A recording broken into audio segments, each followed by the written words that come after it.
Hi folks, so today in a few hours, in about 4 hours or so, Venus and Saturn make their first of three conjunctions this year. And as I've mentioned twice already, which is partly why I wasn't feeling massively pressured to do this video, but I kind of feel like I want to do a video just on the Venus-Saturn conjunction. And I said I would, and then I was just like, I've said so much about it already in the weekly overview and in the last couple of videos. And I was like, no, let's just give, in a couple of days time, it's going to be time for the next weekly overview. And I thought there are a couple of conjunctions coming up, Venus conjunct Saturn today being one of them, and then the Sun conjuncting Pluto shortly in a few days time, that I think need their own sort of focused attention. I'm just finding here the dates again. As you know, Venus enters her shadow degrees today also. So I thought it's a perfectly good day to kind of do this. And she starts off this entry into her shadow degrees. Where is my Venus page in my notes? Here we go. And yep, Jan the 8th to May the 26th. And between March the 1st and April 13th, she's going to be retrograde. So Jan the 18th to March 1st direct, March 1st to April 13th retrograde, April 13th to May 26th direct, and still in her shadow degrees. And while she conjuncts Neptune and Saturn and the North Node 3 times during this time period, it's the Saturn conjunction that is the most relevant, because she makes that conjunction as she enters her shadow degrees, and then when she is getting ready to go direct, she comes back and that makes that conjunction twice more. Once retrograde, then she turns direct, and once again. So it's an important conjunction, and for me, the most important aspect made by transiting planets in the first quarter of 2025. Now, there are, when I was thinking about different words, because I like to put some sort of a word or a phrase in the title of my video, when I was thinking about words related to the Venus-Saturn conjunction, the word that I thought was most appropriate in some ways was professionalism. And it's an odd word, because while Venus conjunct Saturn certainly has a professional connotation, and the connotation could also be a positive connotation. Just because it's Saturn, it doesn't mean that it's a negative connotation. There is, of course, I had the window open, and now it's driving me crazy as I start to articulate myself. Sorry, excuse me. I don't know what that. Yeah. Okay. Here we go.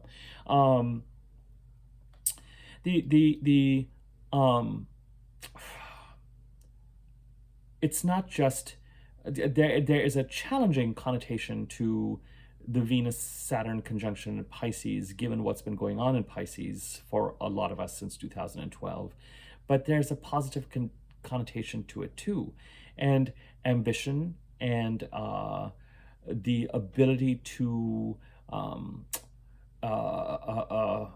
put some energy behind solidifying plans, creative plans, relationship-oriented plans, or plans related to harmony and flow, giving the ambitious side of things related to Venusian endeavors their due. I'll cover all of that in a second, but the bottom line is, we're once Venus makes this conjunction, and she conjuncts Neptune, and she conjuncts the North Node, she's going to enter Aries. We're in a pocket, in this pocket of the week before and after January the 13th, which has its echo, which is related to the eclipse, the full moon lunar eclipse in Virgo on March the 13th, the week before, week after that. And as I said, some of us are going to feel that eclipse now. What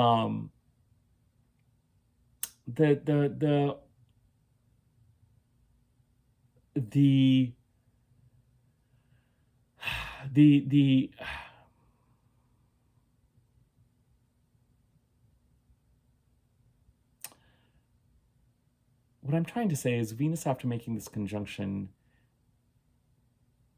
a lot of Venus's attention and activity, Venus makes this conjunction with Saturn on January 8th. 14th, and on February the 1st, she makes a conjunction with Neptune. And shortly after that, the conjunction with North Node. Interestingly, the conjunction with North Node out of these three conjunctions for me is the least important and interesting. I think it's interesting that it's there, and I will develop it in future videos, in upcoming videos, not that far away. But after January the 18th, today, and February the 1st, when she conjuncts Neptune, the next conjunctions don't happen till March the 27th and April the 7th. March the 27th, a retrograde Venus will conjunct Neptune, and April the 7th, a retrograde Venus will conjunct Saturn again. And then she'll go direct on April the 13th. April the 24th, she'll conjunct Saturn, and then May the 2nd, she'll conjunct Neptune. Really what I'm trying to say is that till the end of February, there is an announcement, an awareness. The Sun and Mercury don't move into Pisces to make these same conjunctions till the end of February. And specifically, they do it on February the 14th, Mercury enters Pisces, and February the 18th, the Sun enters Pisces. So for a couple of weeks after, especially after this conjunction, and then the Venus-Neptune conjunction makes me even more uncomfortable than the Venus-Saturn conjunction, and some of you can understand why, unless you're really implementing something artistic or creative or therapeutic or music related, or in the Pisces part of the chart, muses related.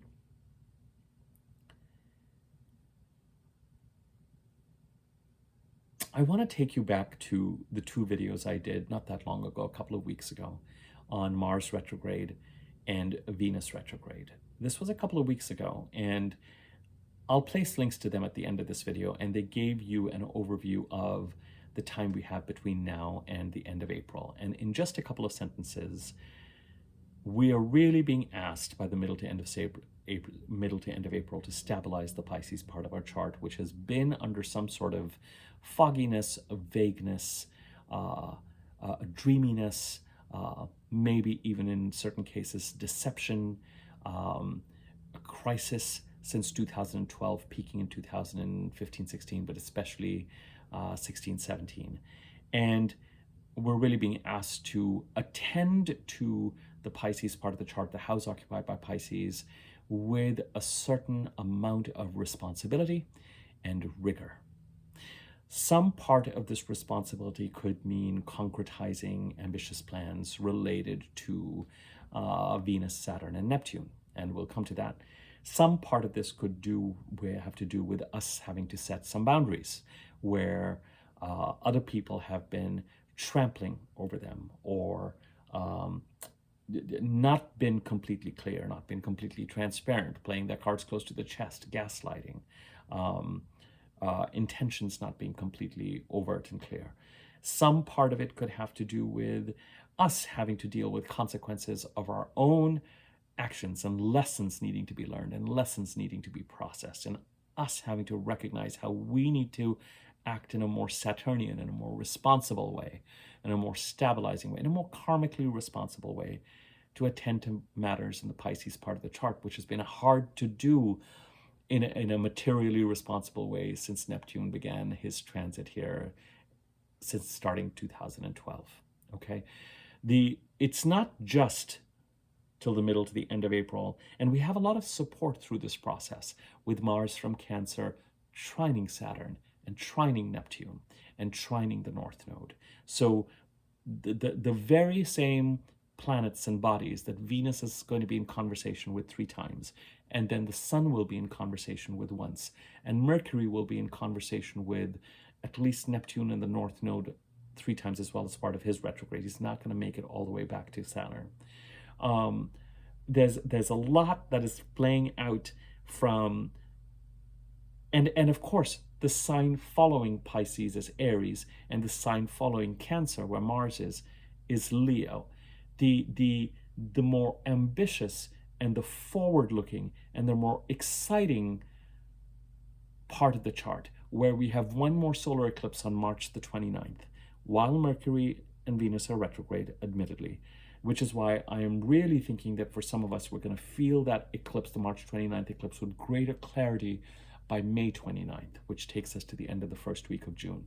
So broadly, the focus is stabilize the Pisces part of the chart, give some concrete structure to ambitions there, act more responsibly, whether it's a setting up of boundaries or whether it is a processing of lessons and bringing ourselves to the Pisces part of the chart with greater and cleaner intention and greater awareness of how our own actions or inaction are creating certain consequences till the middle to the end of April.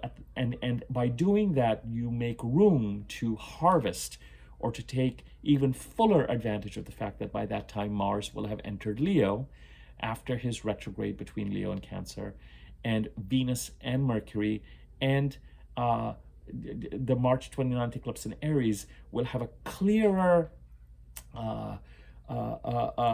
platform to land on, and we will have a clearer platform to land on in the Aries and the Leo part of our chart to be forward looking. Now, that does not mean that forward looking opportunities are not going to show up between now and the end of April. There's enough going on, especially with the conjunctions to the North Node, and there's enough going on with regard to what we're releasing in the Virgo part of the chart. The eclipse happens on March 29th, but it's not just that.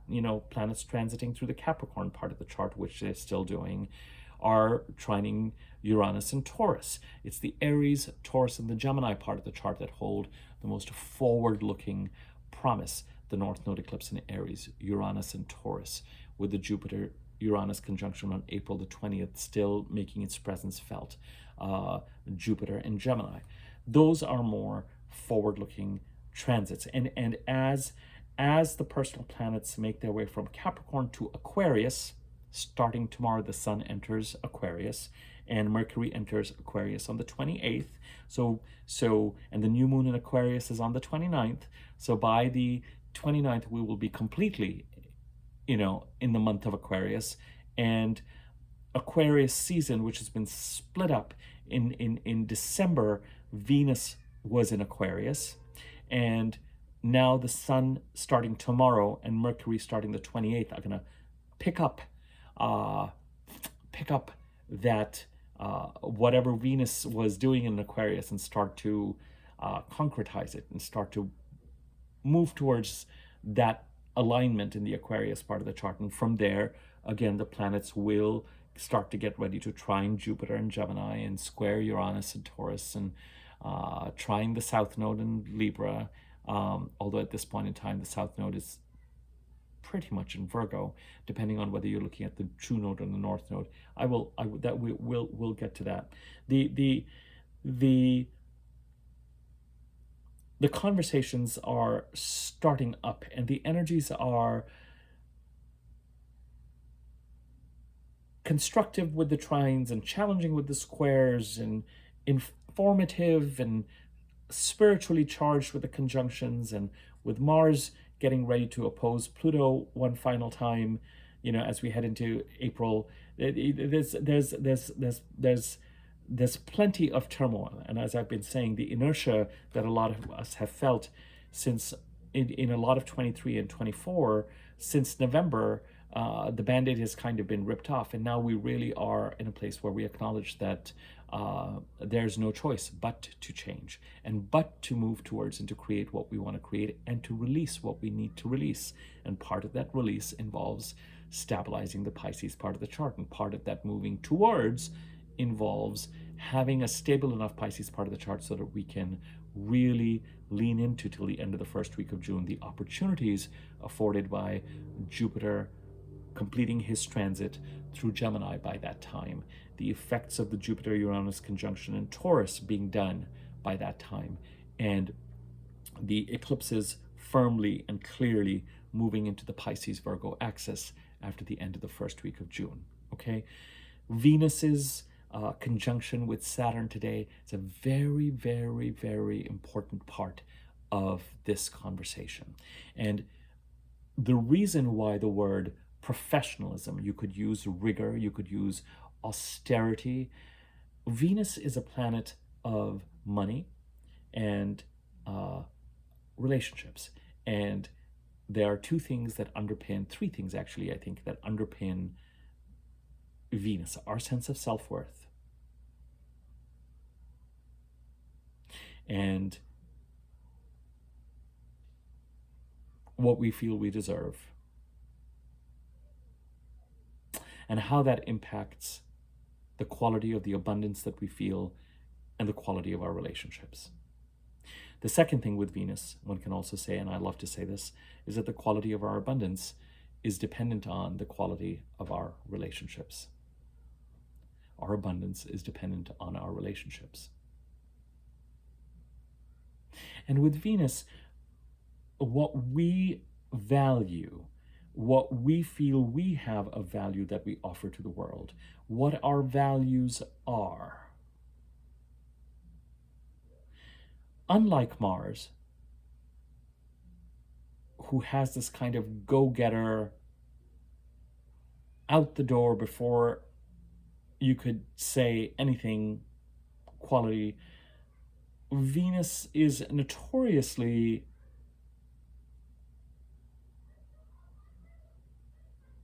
some would use the word passive, some might use the word slow moving. I mean, the two signs that she rules are Taurus and Libra, and they're very concerned with being in harmony, with not being in a rush, with not ruffling calm surfaces, with being clear in Taurus's case, for example, with regard to what our resources are and what we value and what we are, our treasures, our resources, the way we approach time. Venus is unhurried. Venus likes her routines and structures. Underpinning all of Venus is the sense of natural flow. I think of Venus, in contemporary astrology, there are only two planets, Venus and the moon. And I know the moon is not a planet technically, but just from an astrological perspective, that are feminine in nature. Everything else, the sun, Mercury, Mars, Jupiter, Saturn, Uranus, Neptune, Pluto, Chiron, all have a masculine nature. And with the moon, and there's an element, of course, of a kind of a sexist overlay of what these planets are also about. With the moon, changeability can be highlighted. The word hysteria when it comes to a full moon, which is often a word that is more comfortably and readily used towards the feminine than it is towards the masculine. It's rare to hear someone call a man hysterical, although it does happen. It is far more common to use that word towards a woman, or towards the feminine. And of course, things like emotions and intuition as being so it becomes the interesting thing from a chart perspective is that the moon very much, I think, stands for us and our energy in the same way that Mars does, in a similar way that Mars does. Insofar it's related to our energy and our ability to tap into our reaction to the 3D experience that we're all having on a day-to-day basis. And with Venus, there's just this sense that there's this innate power that can't be vanquished. It's the blade of grass that grows between concrete slabs. It's this sense of natural flow and strength that will overcome anything, but in a glorious and an abundant state leads to flowers and fruit on the trees and our crops. And these are very Taurian things, and in a general state, in a very Libran way, leads to our ability to work with each other and establish partnerships. None of us can function completely on our own. Even from an astrological chart perspective, you are symbolized by the first and second houses. The first house standing for you, the second house standing for your experience of emotional and financial independence. And opposite the first and the second houses in a Western chart are the seventh and eighth house, the seventh house standing for the other party with whom we make promises, whether they are verbal or in writing, the keeping of which, and this is very relevant, can greatly enhance our lives, and the breaking of which can lead to emotional or financial or legal consequences. And in the eighth house, of course, opposite the second, is the experience of being in partnership. And even for the most diehard single hermit-like individual, there's a possibility that they're going to be in relationship with someone, even if it's something like a bank or the IRS, or totally, even if someone just kind of completely renounces personal connection with anybody, there are still entities and bodies with whom chances are there is going to end up being a relationship. And you could remove yourself completely and become a monk. Even they are ultimately dependent on some sort of cooperation, potentially, for meals and shelter. And, no one is completely an island. And whoever, with Venus, this idea of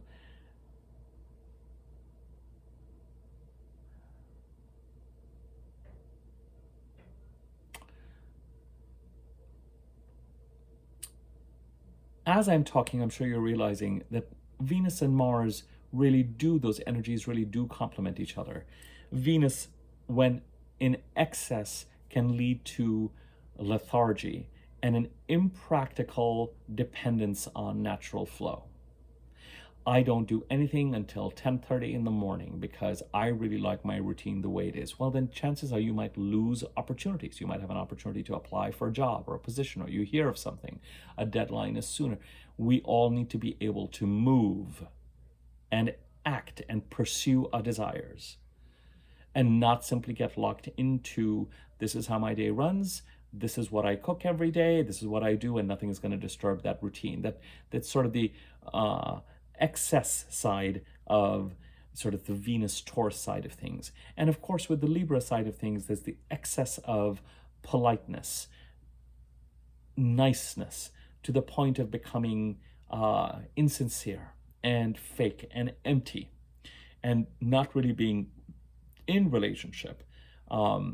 Whereas, Mars and Mars rule signs, Aries and Scorpio, are very much around, let's just go after what we want, let's say what we need to say, let's address what we need to address. And you both Venusian and Martian need each other to balance each other out. They are not going to be completely successful in and of themselves. The idea of,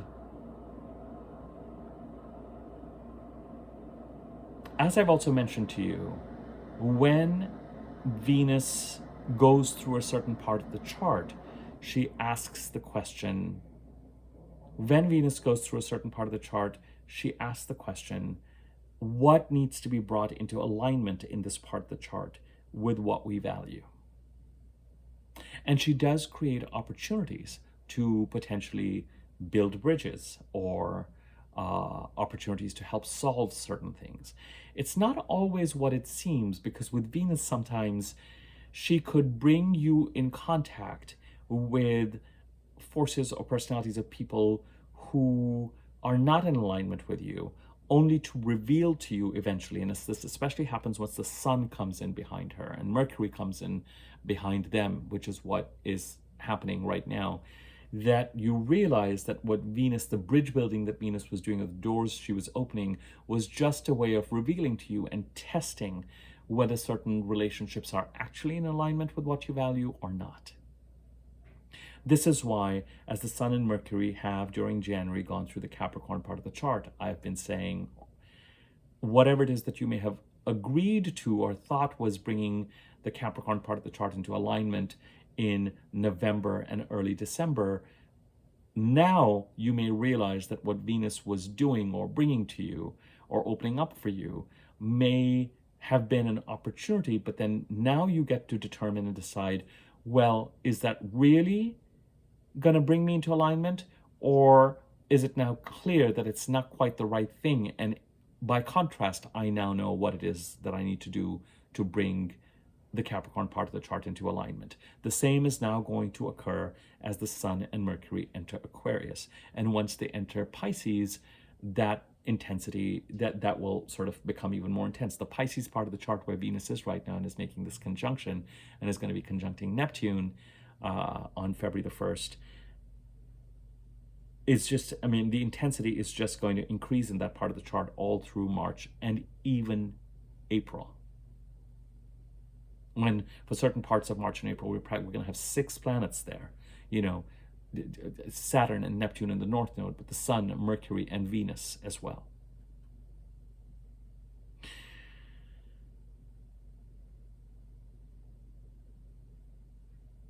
When I use the word professionalism,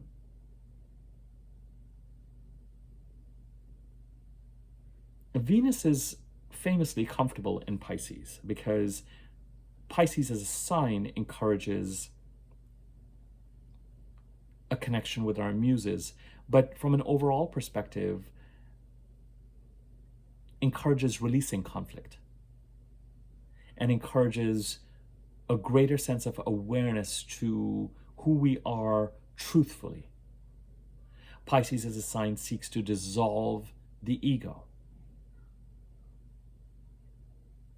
and gives us a perspective, much as Neptune does, that we're going to be releasing a lot anyway one day, and this idea that nothing and nobody is really ours, that ultimately we will exit on, and you have no idea as life goes on what is going to remain and in what guise and in what way, and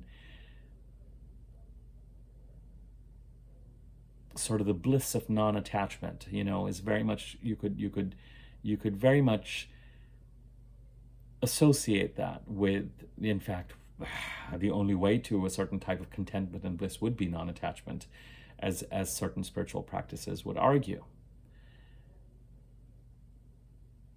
And a lot of that kind of sits in that Neptunian, Piscean, Jupiterian realm that some part of Venus is very comfortable with.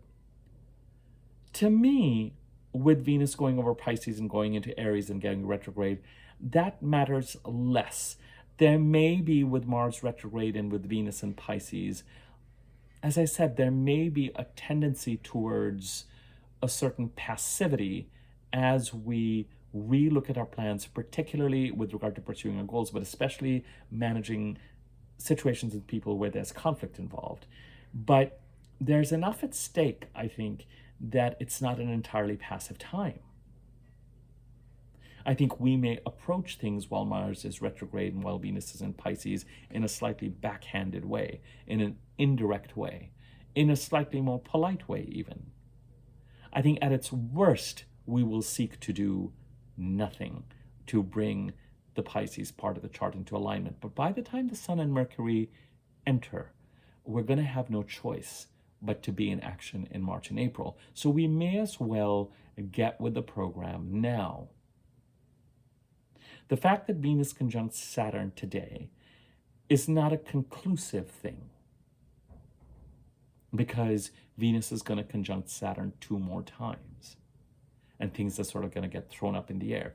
Now, whether you've been able to manage certain things over the past couple of weeks in such a way that, because sometimes when you have 3 conjunctions like this, so 3 aspects that are occurring because a planet is going retrograde, some astrologers feel that the theory is that whatever is set up by the first aspect of 3 has a position of strength, because at least it's already there. So then if someone is not in agreement with it, they have to fight it. I tend to think that these retrogrades affect everybody to some extent, and things may, you know, I'm going to let you kind of determine as you develop your relationship with your own chart and with the planets and the transits, how that feels for you. We can use the word professional. We could also use the word detached in some ways. But with Venus conjuncting Saturn, okay, look, it really falls into about three things. Venus conjuncting Saturn, a more disciplined, rigorous approach towards our finances and our relationships. And our finances and our relationships being tested. Our ambitious plans. For some of you, the Pisces part of the chart may not hold as much of a crisis or as much duplicity or as much theft or as much deception as it might for others, as much fogginess. Well, the fogginess is going to be there no matter what. But you may be at a point where you are contemplating putting certain things in play in an ambitious way. There's a creative project that you want to put in place. There's a certain community that you want to put in place. There are certain relationships that you want to cement. There are plans you want to put in place towards something creative or musical or therapeutic or philanthropic in a Piscean way, related to the part of the chart occupied by the sign of Pisces. There are plans you want to put in place that are concrete, ambitious. You want to post something, create something, record something, publish something, create a team around something, put some financial plans in place, put some plans around security or resources in place, concretize commitments with certain relationships, professional relationships, and even personal relationships. With Saturn, often we're talking about building foundations and long-term relationships and commitments in a mature and collected manner. I'm sorry about the ambient sound. It's a Saturday and there must be like a wedding or something going, like there's some sort of celebratory music comes on and it comes off and it comes on and comes off, and I have no idea what is going on. Irrespective, I hope they're having a good time. It is kind of loud, and anyway, we will let that go. So the concretizing of financial and ambitious plans is very much part of this picture. It doesn't just have to be setting boundaries and gaining transparency and lesson learning, but relationships and finances are going to be put to the test, even if it's a matter of contracts and plans and how am I going to earn this and what are the agreements that we should have in place and what should we do and how should this be structured, and I am getting ready to produce a documentary and what is the most effective way to have the contracts around it, who's going to be producing it, and how can I get this in this place. I am going to go make a recording or a series of recordings, and what's the best way to structure this. How do I make these plans a creative reality? And then when Venus conjuncts Neptune, it could be a great time to be in execution mode, to be singing, to be recording, to be creative, to be artistic, to be therapeutic, to be charitable. So the conjunction with Saturn and with Mars trining Saturn, there could be, it's concretizing. Venus is such an interesting planet because I really think that she also does very well with the energy of Saturn, because insofar as Venus is very clear about what she values and what she wants to protect, and Mars recognizes what it is that she wants to protect, and he's the one who goes out there and hunts and gathers for her, but he's the one who also goes out there and draws lines that should not be crossed and defends those lines and defends those boundaries through conflict. But there's a real awareness between Venus and Mars with regard to what it is that needs to be protected. With the male and female energy, this could be children, this could be wealth, this could be resources, this could be a business, this could be... So in Venus's case, when I look at, Mars is, of course, famously happy in the sign of Capricorn, achieving things, but it's not as if Venus is just miserable or wretched in Capricorn or even in Aquarius. Where Venus is uncomfortable, of course, famously, is in Virgo or in Aries or in Scorpio, because those are all signs that have an edge to them.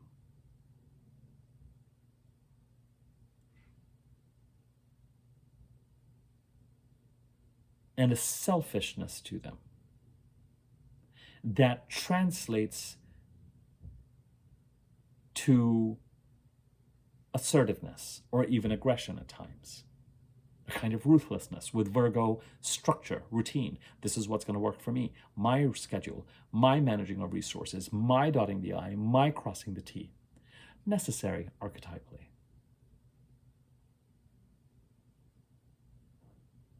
And with Aries and Scorpio, I don't even feel like I need to expand on that. But Venus has this side where she can play very nicely with Neptune and with Jupiter. But at the same time, there's the monetary side. There's the let's grow this. Let's cultivate this. Let's harvest this. That also very much works well with Saturnian energies. So on the constructive side, for some of us, Venus conjuncting Saturn could mean concretizing business plans, professional endeavors, professional goals, especially if they have and no matter what, whether it is positive or challenging, there's an element of putting things to the test.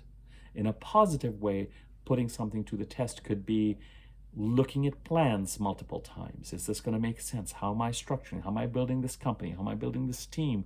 How are we structuring this plan? And something when Venus and Mercury go retrograde between Aries and Pisces around it will need to get rethought. Whatever Venus in Pisces and entering her shadow period today in this conjunction in Saturn has been setting up over the past couple of weeks is not going to leave us till the end of April. Even into the beginning of May. Venus will conjunct Neptune May the 2nd for the third and final time.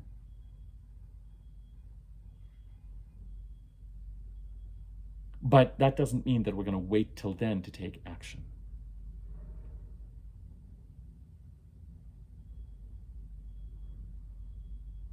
In fact, as I've been saying to you, if you need that Venusian energy to reach out and handle things in cases or situations where that Venusian energy could be a help, especially after this conjunction with Saturn starting next week, may not be a bad idea to pick up the phone call and talk to that entity that where a certain bridge does need to be built and a certain understanding does need to be reached.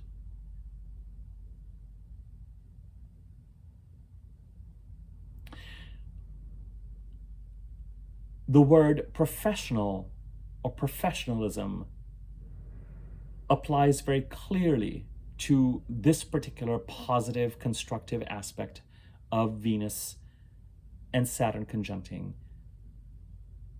because it talks about a certain clarity, a certain detachment, a certain putting plans to the test, a need for a certain type of rigor and discipline when investing, budgeting, being real and realistic about plans, understanding where our nose needs to be put to the grindstone, where the details can't be, and where it is that we need to tap into our own abilities, our own sense of self-confidence, our own, where we need to manage and keep an eye out for our own self-sabotaging tendencies. But with Venus conjuncting Saturn, if you have been trying to form a dance company, if you're, as I said, if you're trying to do something Neptunian with Neptune there, Venus conjuncting Saturn in the Pisces part of the chart is great time to, with an understanding that things will have to be relooked at when Venus and Mercury are retrograde in March and in the middle of April. But we may as well dive in and start to build what we're trying to build in order to stabilize the Pisces part of the chart. And if your need to stabilize the Pisces part of the chart is more constructive and you're trying to build something and you're trying to concretize spiritual and creative plans that you have not been able to do so for a while, and it's been foggy and it's been difficult to bring a kind of a discipline or a rigor or a structure to things or to get things done, then this is your chance. On the more challenging side, on a more personal side, if you're dealing with deception, if you've been dealing with Neptunian elements of not being able to handle things in the Pisces part of the chart in a structured manner because you've lost your own kind of grip on how am I going to do this. And with Neptune, just kind of clouds our ability to get concrete on things. Neptune just has a tendency to loosen our connection with bringing matters related to the house that he's transiting into some sort of concrete way of handling matters in a 3D sense. Paying off bills and looking at our bank statements, and all of that just goes into this Neptunian haze, and we find ourselves unable, often, or really challenged by trying to put certain things in place and in structure. Clearly, someone is having their own moment with their motorcycles or their vehicles and revving it up, having their own Neptunian moment with vehicles, and other vehicles are distressed by it, and something like that is going on. I don't know if you can hear it. One thing that does not get along well in Piscean energy, and particularly with Neptune in that regard, is a planet like Mars. And you should watch for Mars-Neptune squares, but particularly Mars-Neptune conjunctions when you are operating heavy machinery, including motorcycles. But they're not conjuncting.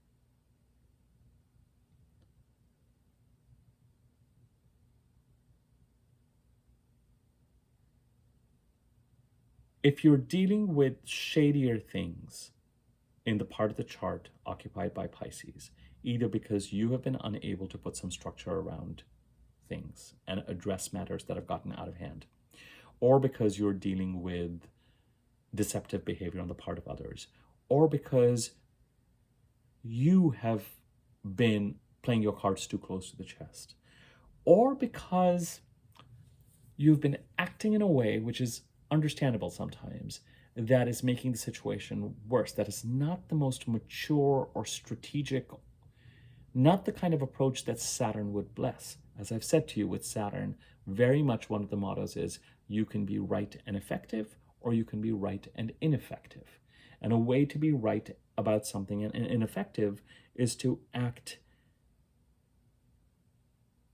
in an emotional way, because it just keeps the antagonism going, or it freaks people out, or it's not the savviest, most astute, the shrewdest, the most mature, the most collective. It's not a response, it's a reaction. And Saturn going through Pisces may be very much in a place where in all of these scenarios is basically saying, here's what's real, here's what's not real.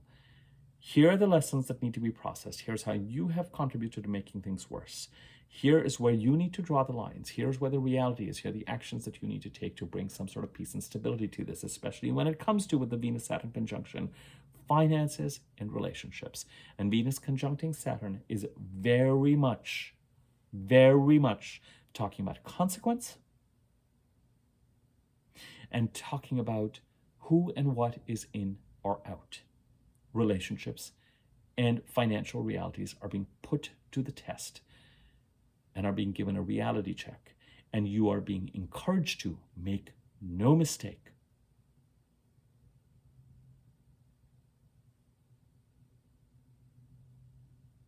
Be clear about your intentions, be clear about your values, be clear about what you value.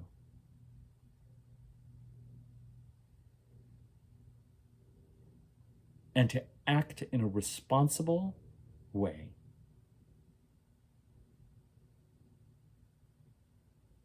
To protect your own interests. Ideally, in a way that strengthens the relationships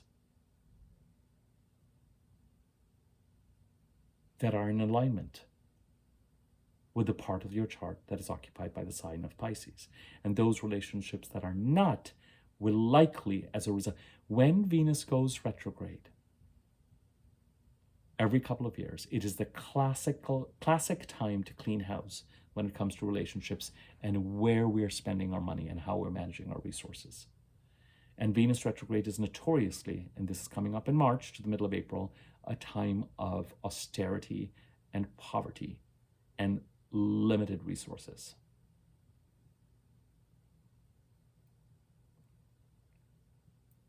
So start conserving and preparing now. Let's just say we have about 4 weeks to get ready for that. And Venus is going to go retrograde from March the 1st till the middle of April.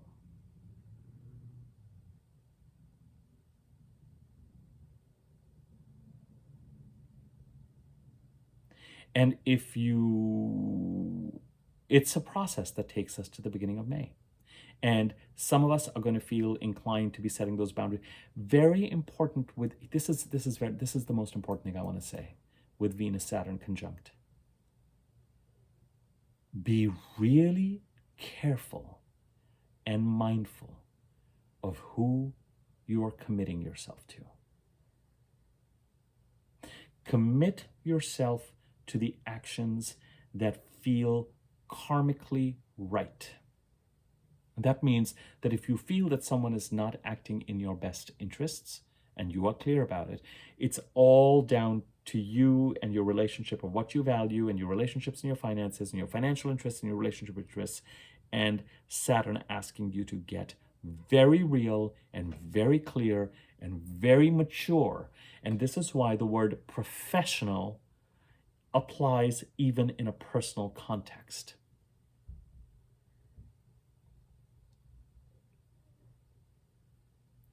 This is not the time to let, and it's tricky because sometimes we think that people or situations that are warmer might be better to invest in. I suggest you get clear on everyone's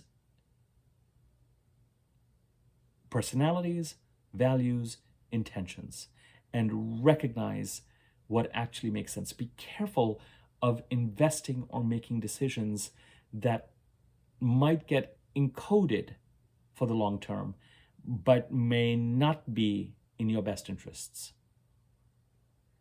Be discerning. And the only way to do that with Venus conjuncting Saturn is to say, do not act out of emotion. Ask questions, test things, check things, get to the bottom of things. Look at the statements, look at the details, attend to what is going on, attend to things with a certain responsible rigor and inquiry. And be very careful. Saturn does not reward reactive emotional behavior, no matter how right you think you may be. Saturn wants us all to step up and act in ways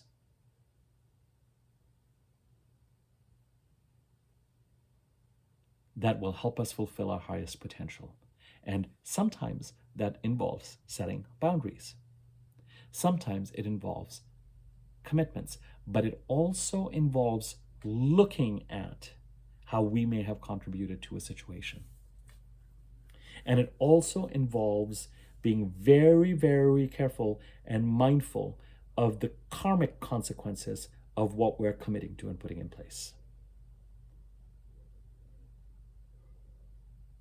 So be careful of acting out of a space that... The thing is, once you look at something with a certain amount of rigor and inquiry, and you attend to the facts, and you're dotting the I's and crossing the T's, and you're looking at the data, and you realize that the data is proving to you that something needs to be exited or closed out, or a boundary needs to be set, it's that much easier and more straightforward in a Saturnian, gentle, professional manner to close that out.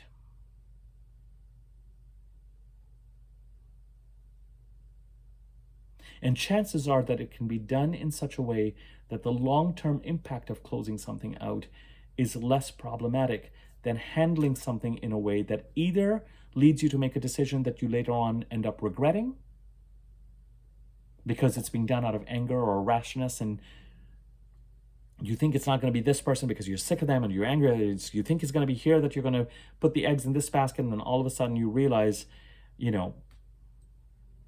8 months, 2 years down the line that, oh gosh, what did I do? Rashness is not... So a professional way of dealing not only with professional ambitions, but a professional way of dealing with testing and setting boundaries and implementing and checking and stabilizing the Pisces part of the chart, even when it comes to personal matters, relationships and finances, is what is on the cards. What would you do if this was a work situation?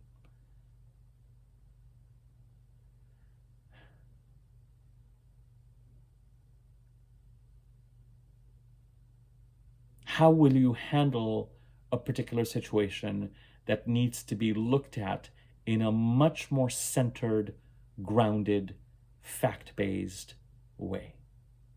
Relationships and finances and resources and what we value are going to be tested. Is this solid? Is this not solid?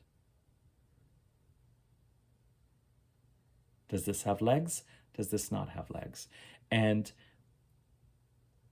the only thing that could lead you astray is if you are acting from an emotional place or a reactive place.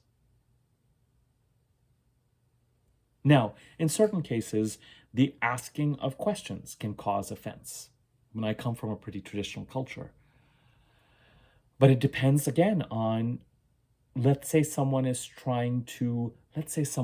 to marry someone. Talk about Venus conjunct Saturn. Let's say someone wants to marry someone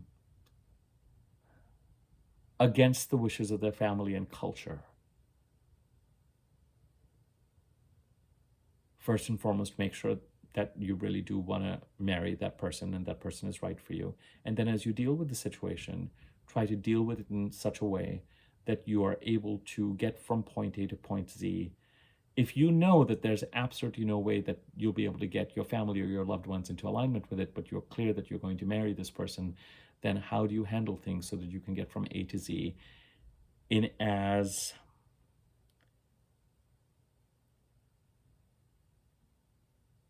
it's funny, I'm being reminded of, I saw this interview recently with Katharine Hepburn, and someone asked her about whether it bothered her that Spencer Tracy always got top billing over her. And she said no. And she said something to the point of that she was also being shrewd when she did that. She didn't get into an ego war, is what I took from it was, number one, he was the bigger box office star. For a massive part of her career, there were all sorts of questions about her. She, on her own, when she was carrying movies, ultimately became box office poison. So that alliance was important for her because it, those movies they made were great and she shines in them and so does he, but they both brought something to each other. And what struck me about it was that she used the word shrewd. It's almost a little bit like knowing which battles to fight. Knowing what actually is working out, not only for her advantage, but to the advantage of everybody else. So if that person needs top billing for this reason, this reason, this reason, this reason, this reason, fine, let it go.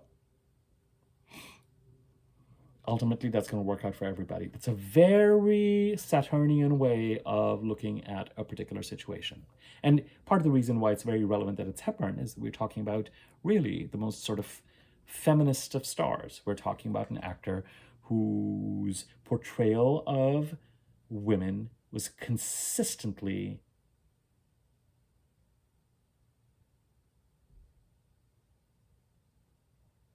capable and intelligent. Probably the only female actor that I can think of who consistently seems to have taken a certain type of responsibility for the image that she was projecting on screen with regard to how it portrayed her gender. And some would argue, and I don't mean to go into a Hepburn retrospect, some would argue that it came at the cost of whether she can be considered a great actor or not. But a lot of women are considered great actors if they have breakdowns on screen and if they throw tantrums. So if you are going to portray people as intelligent and capable, then chances are you are not going to have that opportunity. Now, things changed when she did things like Long Day's Journey into Night and Lion in Winter and all that kind of stuff. But it's a very interesting, I thought that is part of this quality. And it might feel like, oh, well, that's manipulative. But it's like, what is the alternative? Don't make those movies? What are the battles that are worth fighting? What is the end game?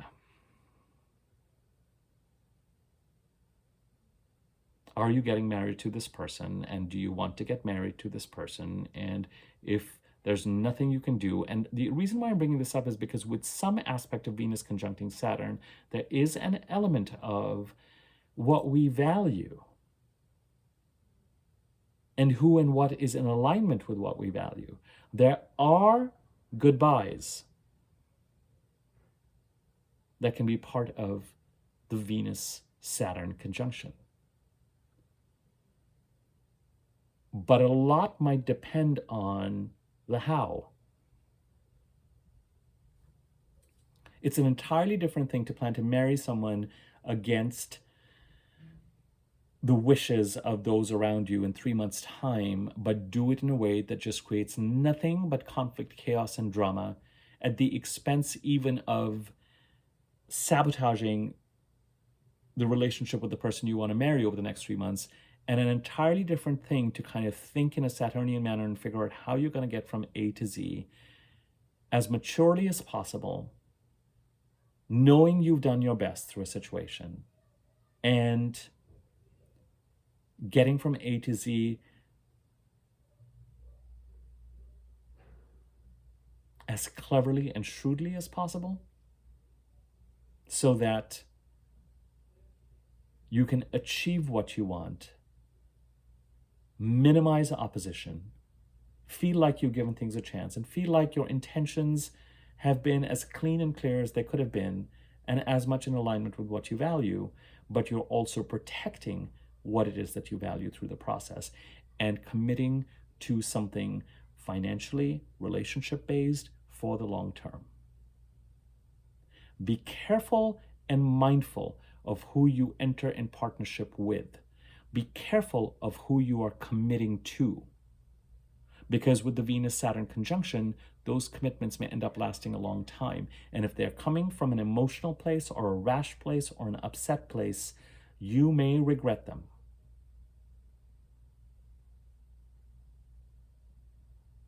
It is time to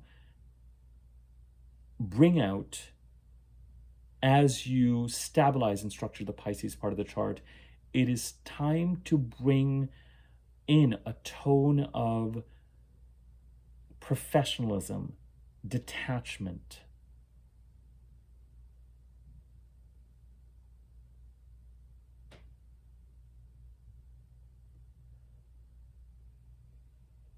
Saturn will reward thinking about things, thoughtful responses. Saturn will reward articulate, and in that process, I think you will realize where there are conversations that you just can't have, and what are relationships that are just done, and what has legs and what does not. But at least you're going to follow a process. The one thing in all of this that I'm going to say with Venus conjunct Saturn very, very clearly is a word I have used, and you can guess where this is going probably, a few times in this video, but not strongly enough. And that word is boundaries.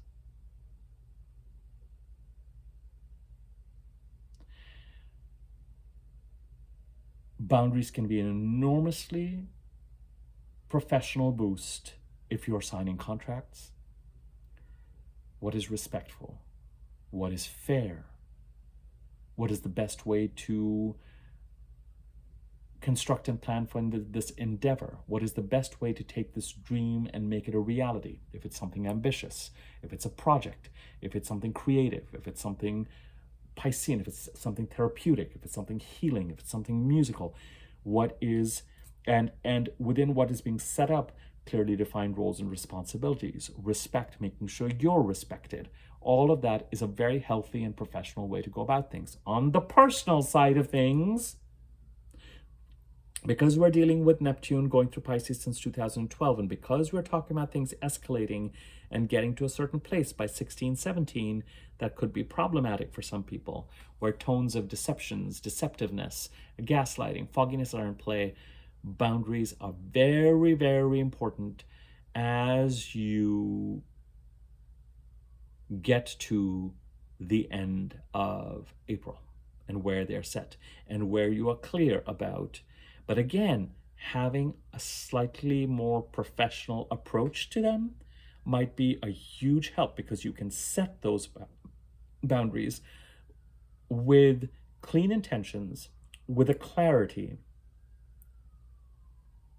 that is respectful towards yourself and towards others, and just as absolute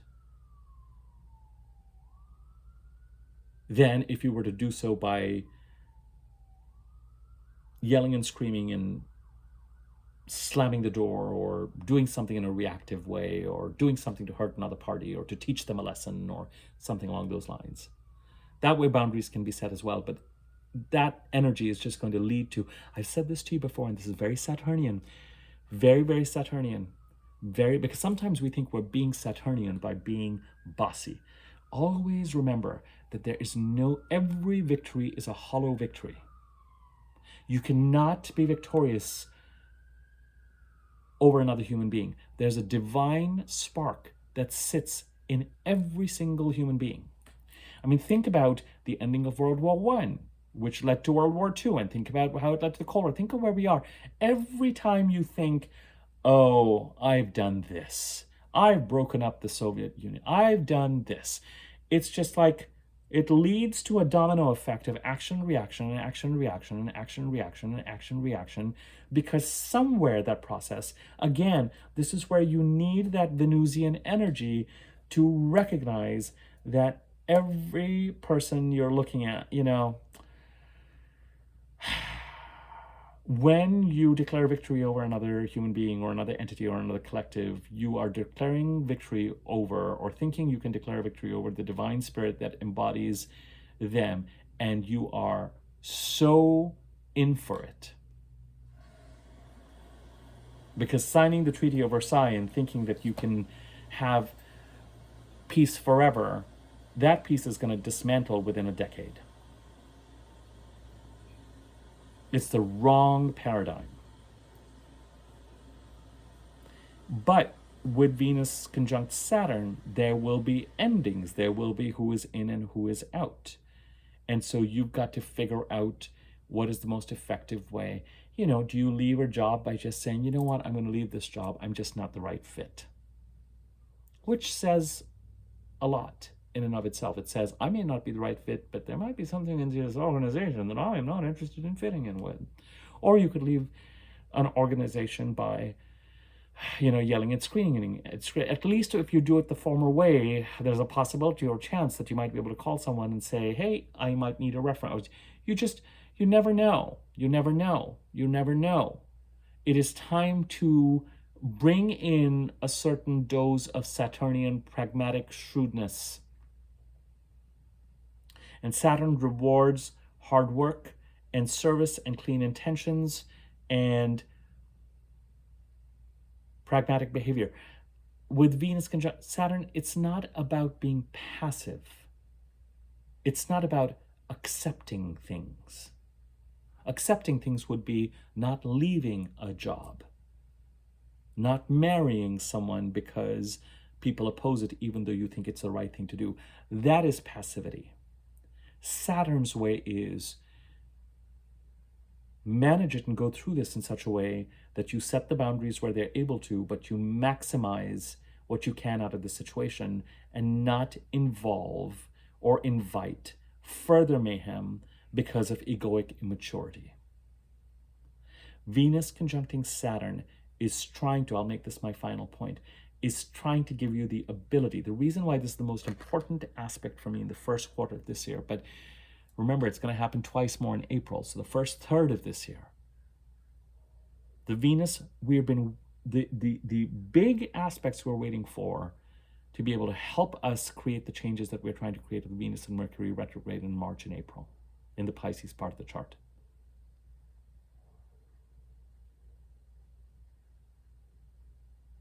Venus conjunct Saturn is the energy of tenure. You get this right, you could have a job for life.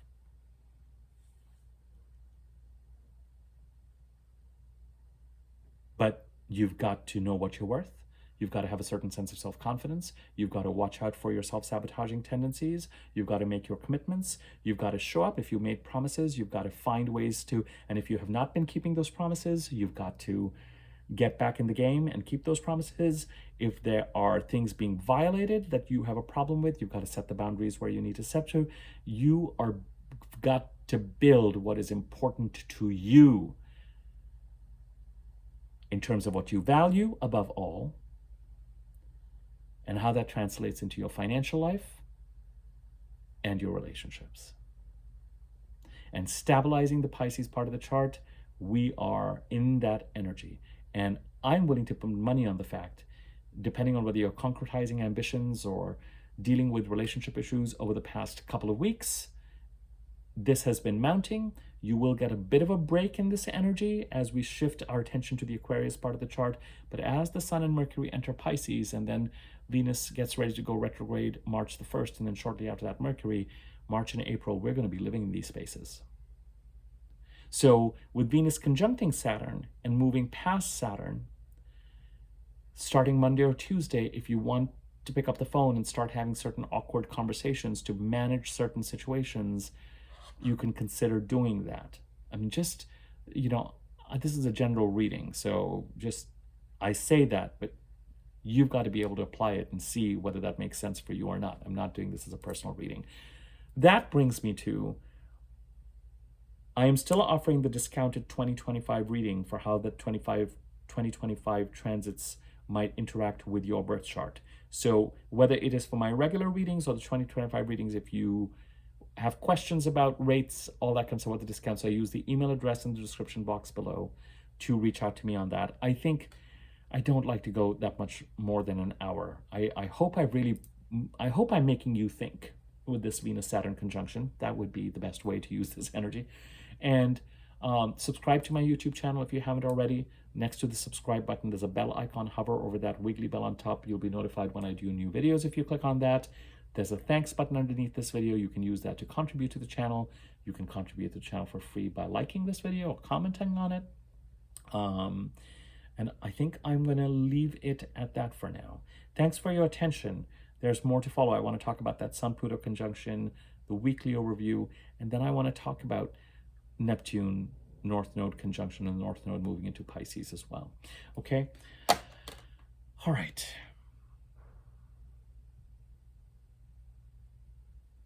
More to follow. Take care.